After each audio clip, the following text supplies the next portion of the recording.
Hey everyone, I'm here with my daily video, and today I wanted to share something with you that I didn't really plan on doing, but I just kind of ran out of time and I kind of felt like it was worthy of kind of sharing. And it's showing you what I'm doing for my planner sticker storage. I know just kind of amongst the planner community, whether it's on YouTube or it is on Instagram, that people will share the way that they are storing their planner stickers. And the way that I'm doing storage for my planner stickers, it's a lot different than how everybody else is doing it. And I'm doing it in this way just for the purposes of me being able to do what I've been trying to do, which is to try and be on a no spend and to de-stash planner stickers to myself. I, just like any kind of planner person, planner girl, planner community member, you kind of get easily caught up in things. Sticker shops are so amazing, and they run these really great sales, and you just end up kind of having an inordinate amount of planner stickers. Just somehow, some way. I mean, compound that with what you find at Michael's, because Michael's Recollections now is doing planner stuff, and then you have me and my big ideas, the happy planner stickers that are so great, and you just end up with so many stickers. And I've talked to other people in the planner community, people that I'm friends with, and we're all in very similar places where we're just realizing just like how many planner stickers that we have, and realizing that there's just no way that, I don't know, in this lifetime, like, you could really use that many stickers if you keep buying them. So that's just like my own perspective and me trying to do white space planning in my personal planner as much as like my larger kind of happy planner, and also kind of do white space planning a little bit of in a metaphorical sort of a way, meaning trying to create actual real white space in my life, because I am a working artist and professional designer and things, and my house, 3/4 of my house, because I'm a work out of the home mom, and I have been doing the working artist designer thing for a really long time. I live in a really small house. It's like maybe a little bit more than 1,000 square feet at best. There are people who live in apartments that are bigger than my house.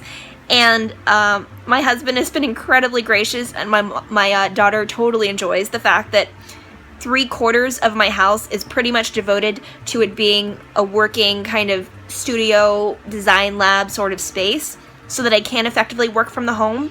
All the same, I don't feel that great about having my house be so devoted to my professional work. It's a total luxury for me to be able to have space that I have been able to gradually convert, but it's kind of like my work life, my professional life, is just taking over my home life, and I don't like it. I don't know if you're connected with me on Instagram or, you know, my many different accounts, and I'll leave all that information in the description of this video.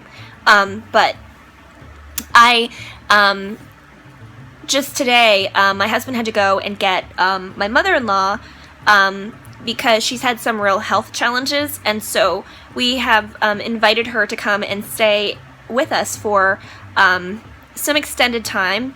And because of like how much space, like metaphorical space as much as physical space, consumes my life, and I'm not happy with that. I don't like that. I'm trying to work on doing that, like creating space so that I'm not working all the time and I'm not surrounded by my work all the time. There was barely even enough room in order to be welcoming to my mother-in-law, who I loved so dearly, and who she should be able to have more space and feel welcome here in my house. So we, you know, have been steadily trying to just like purge things, continuing to do the KonMari method, because I've been doing the KonMari method for a good while, just gradually. And so I just have been KonMariing my planner stuff, and it's been a really positive experience for me. And what it's done is it's given way to me having more clear-headedness and focus, and also me making really big strides just in my professional career, which has been extraordinary. So all of this is just a long-winded way to say that I wanted to share with you what my planner sticker storage is and explain to you a little bit about how that works with me doing white space planning, how it's kind of afforded me greater ability and just range to do that, and how it's just helped me to be a little more clear-headed. Now, just a forewarning, what I'm going to show you, it's probably, I don't know, it might be a lot of what you have seen before. It's organized, but at the same time it's not. It's really more categorized. I don't have a whole bunch of binders. I've consolidated a lot. I've been working really, really hard for a good while now to just de-stash to myself.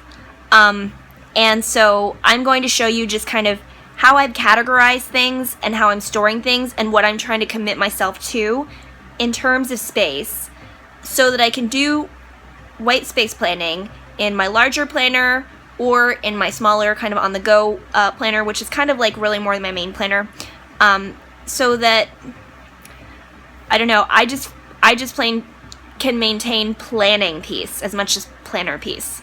And it's really made a difference for me, so sorry about this extra long intro, but I invite you to stick around and watch the video with me, and I'm excited to share this with you. So let's go ahead and watch the video.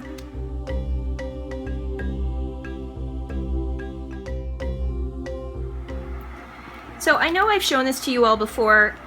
This is just a little bit of an example of what white space planning looks like to me. And it's just a whole mishmash of things. I don't use any kits. What I will try and do is do coordinated kind of or complementary sort of washi tape, because I do love washi tape, and I feel like washi tape, in order to do decorative planning, it's actually the cheapest and most affordable way to do it, because planner stickers can get really, really expensive.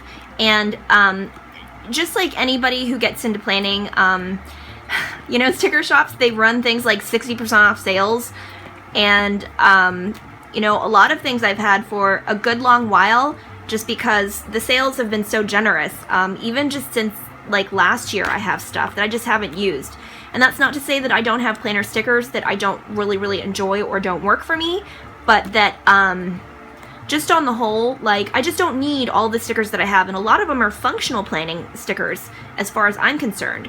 So this is a little bit of what white space planning looks like to me in a personal size planner, and this is very much the same as what it looks like in kind of my full letter size planner. And then this is the washi clip-in from the very last tutorial that I did yesterday. So if you want to see how to make this, but this has really been working for me, and I've gotten some great positive response from people about this, about how it looks, and they're saying that it really appeals to them. And people have kind of asked, like, how do you do this? And since I don't use a planner kit, and I just kind of pull together all sorts of things, I've been really racking my brain to try and share with you all how to do this when you have a whole mishmash of things. So, considering that, let me just show you how I have sorted and how I'm storing my stickers in order, at least for me, for my purposes as a working artist, working designer, to do this.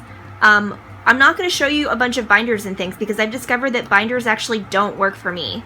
While it looks really nice, it's just, I don't know what it is. I found that I need to rifle through stickers. I need to be able to, like, have them loose so that I can hold them up to the pages, because I'm not using a pre-fabricated sort of a all-matching sticker set.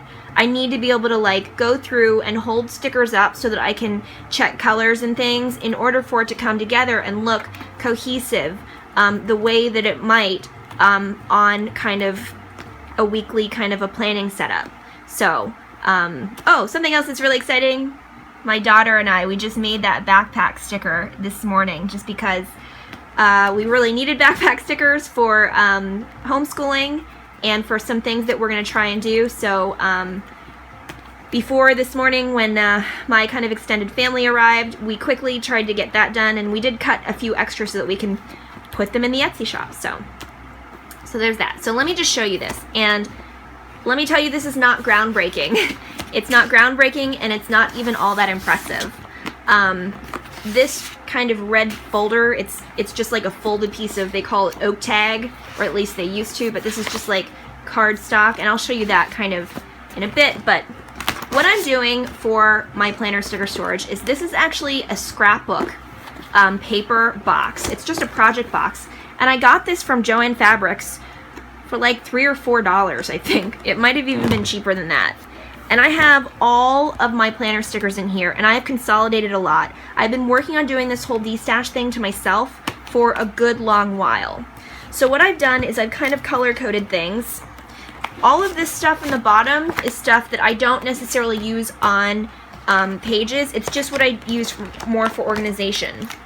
And what I've done is I'm using this right here, this green one, and this has kind of planner sticker leftovers, and then all it has is almost like headers and stuff, okay? So some of them don't, like I said, some of them do, some of them don't, but like headers and just super, super functional things. So that's what this is for. And so when I sit down and I do functional planning, the way that I do so that it looks like this, oh, here's another example, is I start out by looking at just, and I do this actually in visual art and design too, I do something called color blocking, and that's where I try to just go through and I try to structurally lay out colors so that they are complementary to each other and they're cohesive and relational. So the first one that I showed you, there should be an obvious kind of color palette that's a rainbow palette, but it's a certain tone of color that you can see here. But then again, here is another kind of, and I haven't gone in with any icon stickers and everything, but I've started to kind of add things in just by de-stashing. And I do this little by little in batches if and when I can. And I'll sit down and pull out my planner stickers and then try and color match them. But because I do this, like I said, without a prefabricated sort of a set, I need to be able to do things like have a sticker sheet that's kind of left over and be able to hold it up and say, okay, that will go, that will go, that will go. And it's for that reason that, and I have just a ton of just labels, just functional planner stickers in here, in this green one. But I know I always start with green in order just to structurally lay out my page. So I always put the headers on, and then I'll go with like the bigger elements so that I can just look at the whole picture and just look at color. After I get done with this green one, and this is almost like a standalone sort of slash pocket, like a sleeve, and I just got this from Office Depot or Staples, and I got like 5 or 6 colors for maybe even $5, I don't even know. I move that out of the way, and then I go to the blue one. And in this blue one, this has all functional stuff. Totally functional stuff. Teardrops, labels, full box, washi strips. It's only functional stuff. And I will go through after I have predetermined what the overall kind of page theme I get, the visual theme will be. So I'll start with the washi tape, and then I'll do the headers and just the general kind of larger shapes in the color that is connected to the washi tape. And then I'll go into this one and I will match colors. And like I said, I mean, I guess you could put this in a binder, but it helps for me to have them loose so I can pull them out and so I can match it to that. After I get done doing that, then what I'll do is I will come to the pink one, and this has all of my die cut icons and things. These are all my family stickers.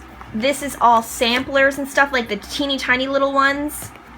And then this is like die cut picture stickers and stuff. And then I have to number these here, but this is icon stickers. So that means that it is the symbol there, the universal language symbol with just a color. So this is all of the icon stickers that I have. And then this is stuff that is still die cut stickers, but they're ones that I don't necessarily use all the time. I still use them, but this is like my last step to kind of go through this. And then this right here, a lot of this is printables and just extra kind of sticker sets that I have.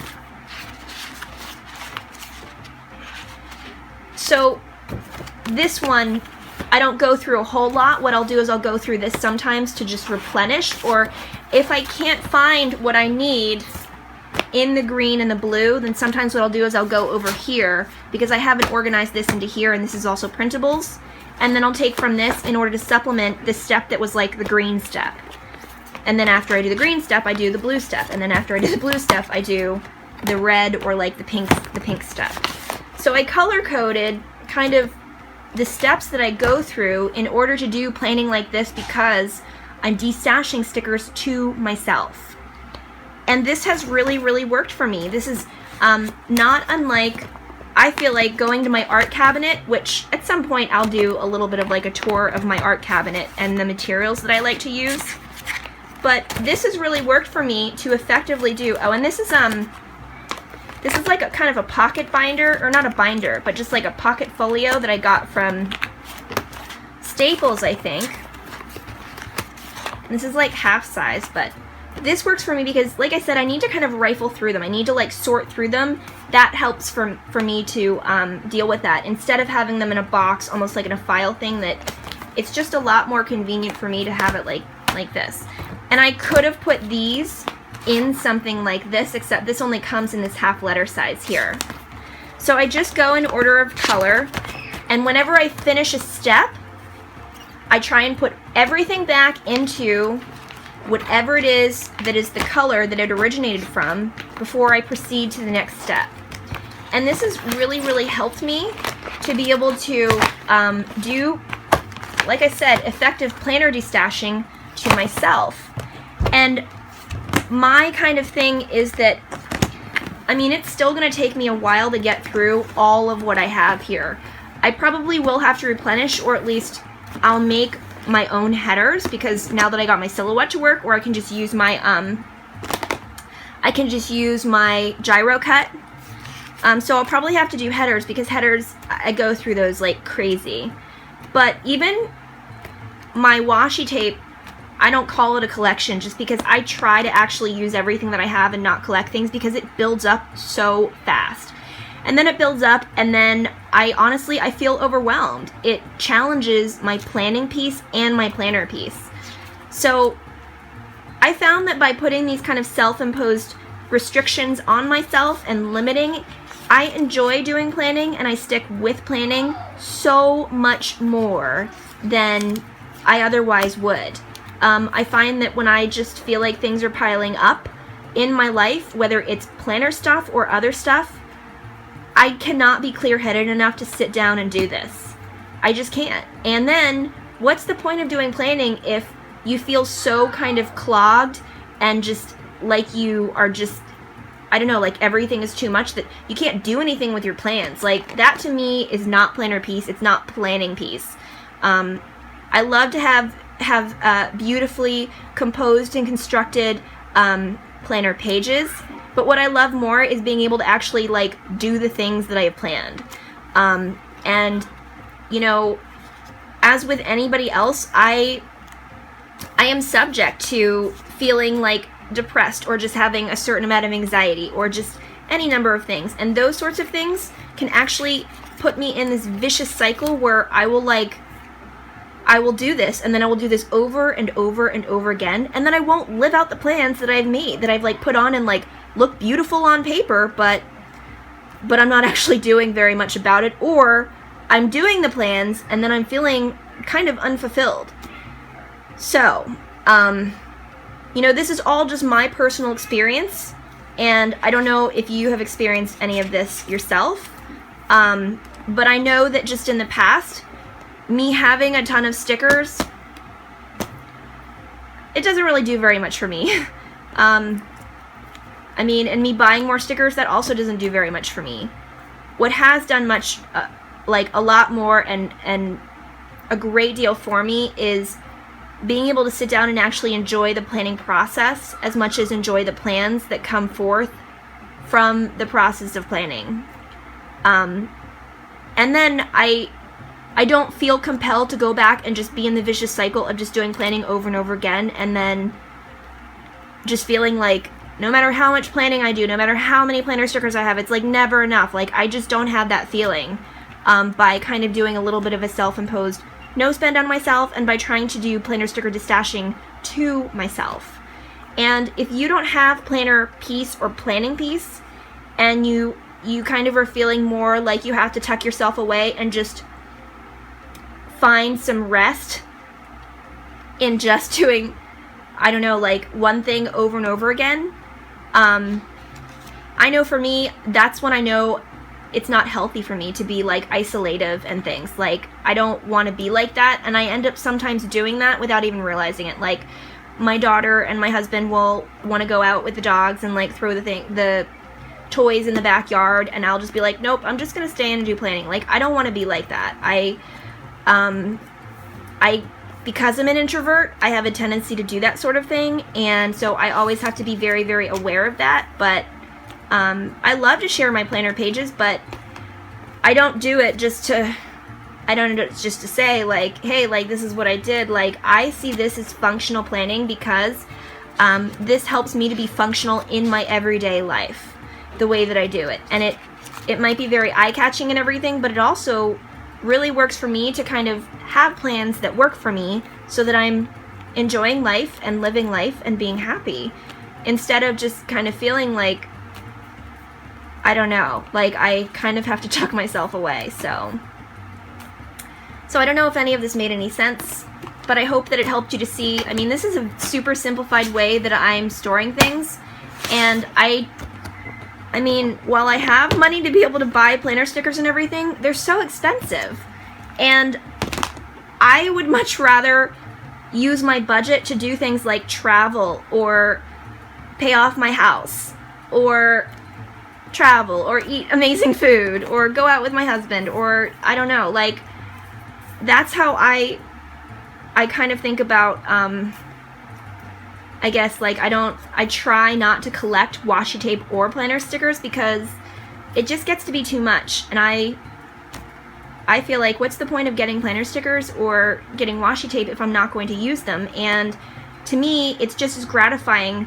It's actually even more gratifying putting it out on a page and then having it there, and then having it a little bit of like an archive of a physical document, a record of memories and things that I've done in my weeks, in my years, and then look back. And there's a lot of people that are doing memory planning. I think memory planning is awesome. It allows you to maybe go through your planner stickers a little bit more quickly even. And then you'd be surprised at, by like allowing yourself to get through your planner sticker stash, or what was of collection, how that allows movement to happen in your life, so that then you can afford, or you're not overburdened by this feeling like, I just need to get more stickers, or I don't know, all the stickers in the world just doesn't seem like it's enough, and why is that? So, you know, this is just my take and my experience, and maybe you've experienced this too. I don't know. It's something that I just kind of figured out for myself that applies to me, and I just thought I would share it with you all because, I don't know, I feel like it's made a difference for me to try and do planner sticker destashing to myself. It's been very empowering, and it's been really positive for me. So yeah, so that's my planner sticker storage and my white space planning, and you know, how I do this, so that now that this is a little bit more kind of corralled in a way that I could explain it to you better, because I like to lay everything out on a table, like my art studio work table, and then be able to see things clearly, and then put them all back. So that's kind of the deal for kind of how I do things. So certainly what I shared with you probably was really, really underwhelming, maybe even disappointing. I mean, it's not in coordinated binders. It's not like, I mean, I don't have collections necessarily. Not unless you consider like a great big pile of stickers that are corralled into like a clear plastic bin that's really more for scrapbook paper, not unless you think that that's impressive. I don't necessarily think that it is, but just as I've kind of, I guess you could say, kind of taken the journey that I have with doing planning, and especially planning in a visual sort of a way, and I actually mentioned this to someone in the comments of one of my videos, that the way that planner sticker pages, or planner stickered planner pages are looking these days, is it's actually something that goes back to graphic art and design called infographics. If you do a Google search for the term infographics, you will find a whole array of images that look almost exactly like planner pages. And infographics have existed for a really, really long time. They're so wonderful and instrumental to use in the classroom as much as they are in like marketing and just sharing information. But what I've discovered in doing all the different research and doing planning myself, and even like I am experienced in designing and then making infographics for companies and things for them to use in their materials or as visual aids or I don't know, any number of things. But is that basically people are making infographics out of their weekly or their monthly planning by using die cut stickers and icons and things, and I think it's really, really extraordinary. I think it's awesome and amazing. But infographics aren't always very effective if you know, you're kind of sitting stagnant with whatever it is that you gain from them. So if you put together your planner page, like your weekly spread, or however you'd like to think of it, which, by the way, if you are really interested, like you enjoy doing planner stickers and kind of doing a page layout, and you're interested in that kind of work and you want to do a career change, then go and look at programs for people who do visual design and graphic design. There are programs that certify you. There are associate degree programs. There are all sorts of things. You can try and get an internship with like a graphic design firm or a marketing firm. I mean, there's all different ways to kind of like break into a certain industry. And while you might do this with trepidation, because most of these industries require a portfolio to see, you might be surprised if by showing them your planner pages or just like your faux sort of page layouts, so like a mock spread, that you might be able to show that to someone in the industry of graphic design and visual design and have that serve as a little bit of like a representative sort of a portfolio. That's possible.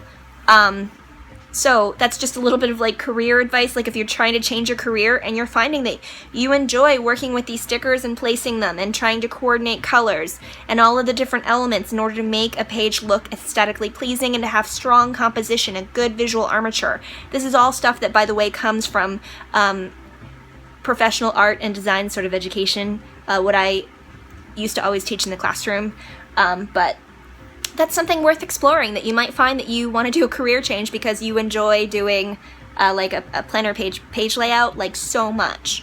So this is the type of work that I do, and I've worked in this career field like for more than a decade and a half. And it's great work. It's very competitive, especially nowadays, but it's not impossible to kind of break into it. And you know, that might be something that you discover that you want to move towards just in your journey of planning, of like trying to establish yourself in planning and planner piece. And you know, that's a little bit of what kind of white space planning, or just the KonMari method that I mentioned in the intro, can actually afford you. Like movement toward a direction that's a lot more directed and a lot more of something that you want to devote yourself to, that you want to immerse yourself to. The whole, she designed a life that she, or she created a life that, I don't know the saying, I can't recall the saying, but basically like, you can design the life that you want to live. And that might come from you just thinking really critically and saying to yourself, how can this be better? Which is what I'm always constantly asking myself, which is how I ended up kind of moving towards the way that I did in personal planning, and just with the stacked vertical and everything. It's how I do just about any kind of commission design work, how I do any consults, because I work in consulting in the DC area. It's how I approach paintings and things. I'm always asking myself, how can this be better? And then I try to be critically thinking and just think of anything like a creative problem to be solved. It's how I dealt with kind of the classroom, even like behavioral management things, challenges with kids who were maybe not finding success academically, and then me just looking at critically and trying to see a big picture sort of understanding, and then saying like, let's just make this or that kind of tiny adjustment. And those small little adjustments, you can even think of it like a chiropractor makes adjustments when you go in and kind of go in to kind of get things kind of tweaked a little bit, and it straightens things out in ways that you just never thought, and then you realize you're like, wow, this feels so much better. That's kind of how it works in the process of establishing yourself in planning piece and planner piece. So I hope this video was helpful to you. I know it wasn't necessarily a DIY video, but now that I've shown this to you and I've been able to clear actual physical space in my art studio, this is going to allow me to be able to do the DIY stuff that I otherwise couldn't have done, just because I have family now staying with me, and I couldn't shove them off and give them just like barely leftover space. So this has kind of opened up my workspace a little bit more, because I'm now sharing space a little more, and so this was just a necessity for me as much as I thought maybe it would be helpful to you all. So thank you so much for spending time with me today, and as always, I look forward to reading all your comments and replying to them, because like I said, I love the comments section. I've had such great discussion in the comments just across all the videos. And just, I mean, every day I'm learning something new from so many of the people that comment, and interacting and just sharing information, and being inspired. Being inspired has by far and away been like the greatest gift that I've been able to receive from the people who are interacting in the comments and everything. So and also on Instagram and things, because I'm connected with people in that way. So it's been great to kind of connect everything together, and I don't know, it's been awesome. It's been awesome for me. So thank you so much for spending so much time with me today. I look forward to seeing you in tomorrow's daily video.